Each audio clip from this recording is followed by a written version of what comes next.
Un rugissement déchire le silence. Une silhouette massive se dessine dans l'obscurité.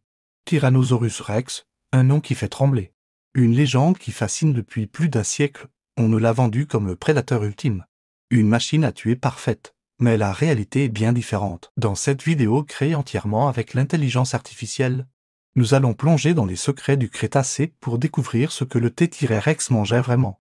On y trouve des os déjà broyés, des dents cassées, des tissus en décomposition. Ce n'est pas le menu d'un chasseur d'élite, mais plutôt celui d'un charognard opportuniste. D'autres T-Rex, oui, le cannibalisme faisait partie de ses habitudes alimentaires, pas très nobles, mais terriblement efficaces. Et croyez-moi, ce n'est pas aussi glorieux qu'on pourrait le penser, comme les charognards d'aujourd'hui. Il nettoyait son environnement, prévenait la propagation des maladies, régulait les populations. C'était un survivant intelligent, un opportuniste efficace. Un recycleur né. On continuera ensemble à gratter sous la surface des mythes préhistoriques. N'oubliez pas d'activer la cloche pour ne manquer aucune vidéo, et c'est peut-être ça qui le rend encore plus fascinant. Un agent sanitaire du Crétacé.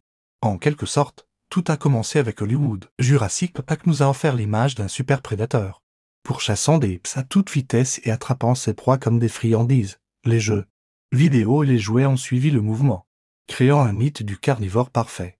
Mais les paléontologues, eux, racontent une autre histoire. Ces caractéristiques rappellent plus les vautours modernes que les grands félins. La réalité? Un dinosaure massif avec des jambes disproportionnées et des bras ridiculement petits. Sa vitesse maximale, 27 km/h. Moins rapide qu'un humain bien entraîné. Pas vraiment le sprinter que l'on imaginait. Les fossiles nous montrent qu'il ciblait les proies vulnérables, les malades, les jeunes. Un opportuniste plutôt qu'un chasseur héroïque. Les preuves sont là. Fossilisé dans les Cochleys, les excréments pétrifiés. Regardons son anatomie de plus près. Une mâchoire d'un mètre capable d'exercer une pression de 6 tonnes. Des dents parfaites pour broyer les os, un odorat extraordinaire. Une vision binoculaire précise. Son menu des hadrosaures affaiblis, de jeunes tricératops.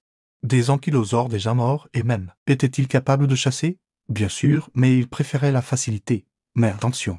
Son rôle était crucial dans l'écosystème. Alors oui.